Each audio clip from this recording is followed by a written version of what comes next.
जब दूसरी बार मंथन हुआ तो अब की बार क्या प्रकट हुआ? कामधेनु गाय प्रकट हुई, जो हर प्रकार की मनोकामना पूरी करती है। कामधेनु गाय प्रकट हुई जो सब प्रकार की मनोकामना पूरी करे। और कामधेनु गाय ही नहीं, चाहे कोई सी गाय हो, हर मनोकामना पूरी करती है, उसकी सेवा जो करे उसकी। लेकिन जब ये गाय प्रकट हुई तो इसको किसी ने नहीं लिया। न देवताओं ने कहा कि हम लेंगे, न दैत्यों का तो सवाल ही नहीं लेने का, वो तो राक्षस है। किसी ने भी स्वीकार नहीं की। गाय की सेवा कौन करे? गाय की सेवा किसी को अच्छी थोड़ी लगे। हाँ, भैंस की सेवा सब करते,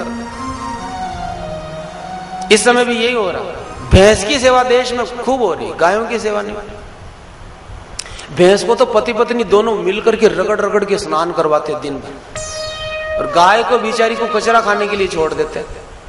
और फिर बोले कि गाय तो दूध ही नहीं देगी कहां से?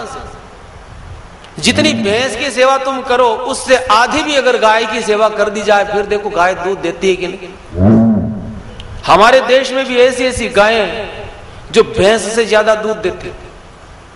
गुजरात की गाय, बीकानेर की गाय है, जो गिर गाय है, राठी नस्ल की गाय है, कितना दूध देते?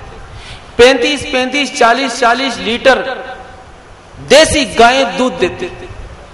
लेकिन उनको उस तरीके से रखना पड़ता। और दूध ही नहीं, गाय का तो गोबर और गोमूत्र भी इतना कीमती होगा, लेकिन भैंस का मूत्र कीमती नहीं, कोई काम का नहीं।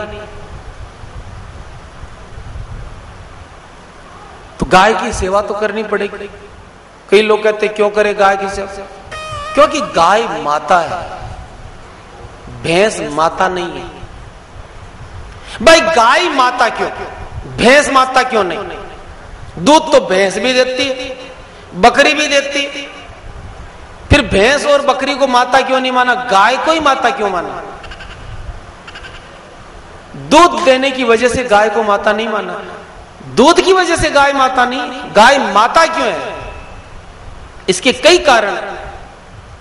आप देखिए, भैंस अपने पाडे को कितने महीने पेट में रखती है? 11 महीने, 12 महीने, 14 महीने, कोई भरोसा नहीं। कम से कम 11-12 महीने तो रखती है, तब जन्म देती है। और बकरी अपने मेमने को कितने महीने पेट में रखती है? 6 महीने। लेकिन एक गाय अपने बछड़े को कितने महीने पेट में रखती है? पूरे 9 महीने। एक गाय ही होती है समस्त जीवों में जो 9 माह तक बछड़े को अपने उदर में रखती है। एक तो हमें जन्म देने वाली माँ हमें अपने पेट में 9 महीने रखती है, और एक गाय अपने बच्चे को 9 महीने में पेट में रखती है।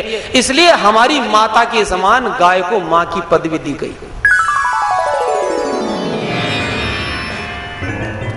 एक भैंस का अपने बच्चे में प्रेम नहीं होता। भैंस अगर कहीं जंगल में ब्याह गई तो बच्चे को छोड़ के आ जाएगी, लेकिन गाय अपने बछड़े को कभी छोड़ के नहीं आएगी, वहीं खड़ी रहेगी। समस्त जीवों में एक गाय ही ऐसी होती है जो अपने बछड़े को चाटती है, इतना प्रेम उसमें होता। अब उसके दूध में क्या है, उसके शरीर में क्या, वो वर्णन में करने लगूंगा तो कथा पूरी यूं ही हो जाएगी। किसी आदमी को सिर दर्द हो रहा हो, तुम उसके 7 बार गाय की पूंछ घुमा दो, सिर दर्द गायब हो जाएगा। भैंस की पूंछ घुमाने से नहीं होगा। इसलिए गाय माता है, गाय की रक्षा होनी चाहिए। गाय बचेगी तो देश बचेगा, गाय नहीं बचेगी तो देश नहीं बचेगा।